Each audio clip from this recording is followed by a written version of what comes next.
FPS games feel faster than ever, but also more repetitive than ever. So here's the real question. Can VR actually save the FPS genre? Or will it expose its biggest weaknesses?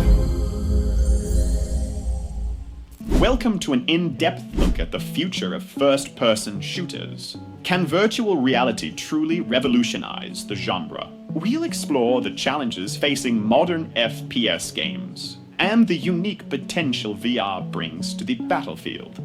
Modern FPS titles often face criticism for issues like skill compression.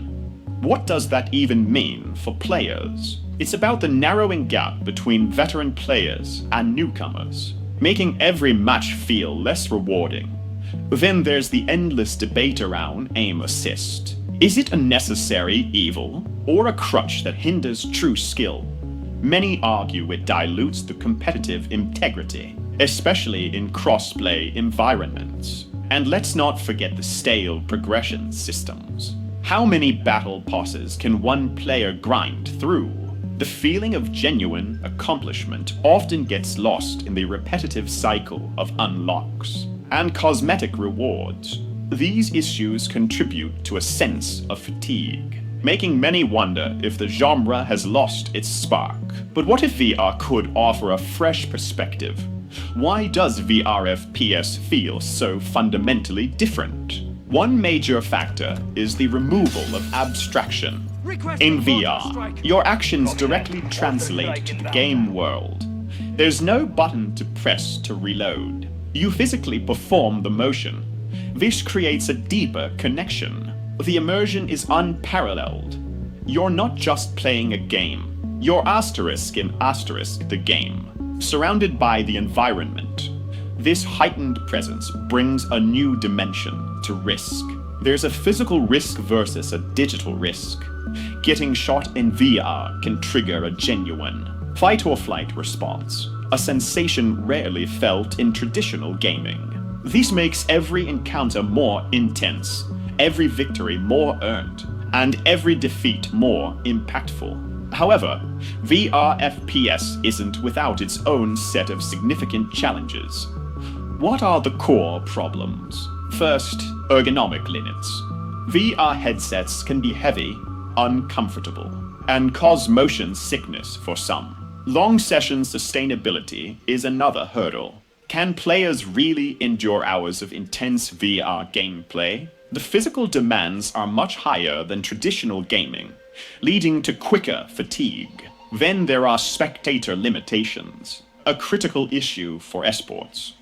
How do you make VR exciting to watch? The first-person perspective, how immersive for the player, often doesn't translate well to a broadcast. This limits its potential for mainstream competitive gaming and audience engagement. Now, let's imagine the unthinkable. What if Call of Duty goes VR? How would it adapt or simplify? Would it retain its fast-paced, arcade-like feel, or would it become a slower, more tactical experience? There's a significant risk to its brand identity. Call of Duty is known for its accessibility and broad appeal. Shifting to VR could alienate its massive existing player base, who might not own VR hardware. And what about competitive integrity?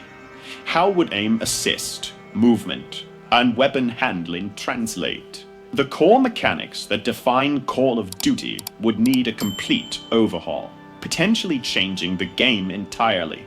The industry impact of Call of Duty Go in VR would be monumental, a true domino effect. If it validates VR FPS, we could see a surge of new titles and innovations in the space. VR could finally break into the mainstream, becoming a dominant force in gaming. However, if it fails, the consequences could be equally severe. VR FPS might stagnate. Developers might shy away from investing in the genre, fearing a repeat of Call of Duty's misstep. The real question then becomes, can VR truly save genres? Or does it simply rewrite them? VR doesn't save genres. It rewrites them. If FPS survives in VR, it won't look like Call of Duty anymore. VR won't save FPS games by making them more realistic. It will only save them if it makes them fundamentally different. Modern FPS design is built on abstraction. You control a camera. You aim with a mouse or stick. You react in milliseconds. You reset instantly after death. It's fast, efficient, optimized. But it's also compressed. Skill gaps narrow over time. Movement metas become predictable. Weapon balancing becomes mathematical instead of experiential. VR changes the equation. Because in VR, aiming isn't just input, it's posture. Reloading isn't a button, it's coordination. Positioning isn't a minimap glance, it's physical awareness. That sounds like evolution, but here's the problem. VR also introduces friction, physical fatigue, slower reaction consistency, hardware limitations, motion constraints. A traditional Call of Duty match thrives on speed and repetition. Tight maps, high respawn frequency, constant engagement loops. In VR, that pace becomes exhausting. You can't sprint, slide cancel, and flick 180 degrees repeatedly for hours without consequences. So if Call of Duty goes VR, something has to give. Either the game slows down, player counts drop, engagement loops lengthen, or VR becomes simplified to the point where physicality barely matters. And if physicality barely matters, what exactly makes it VR? That's the core tension. For VR to truly save FPS, it can't just port flat mechanics into 3D space.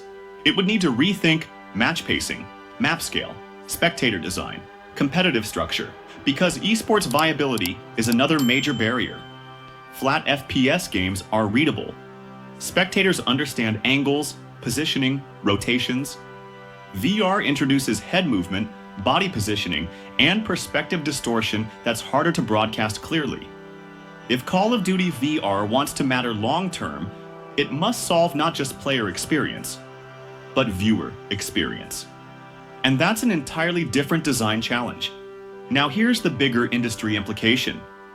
If a franchise as large as Call of Duty successfully redesigns itself for VR, it sends a message.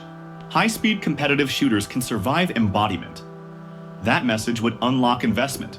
Studios would reallocate budgets. Hardware makers would push aggressive adoption campaigns. Competitive leagues would experiment. But if it fails, if pacing collapses, if fatigue dominates, if accessibility shrinks, it reinforces the idea that VR FPS is niche by nature. So can VR save FPS? Only if it's willing to destroy what FPS currently is. Because the truth is, VR doesn't enhance genres. It exposes them. It reveals which mechanics were built for convenience, and which were built for embodiment. If FPS survives in VR, it won't look like today's Call of Duty. It will be slower, more intentional, less Twitch-driven, more physically grounded. And some players will love that. Others won't. That's not failure. That's evolution. The real question isn't whether VR can save FPS. The real question is whether FPS is willing to change enough to survive VR. If you want serious, no-hype breakdowns of where gaming is actually heading, subscribe.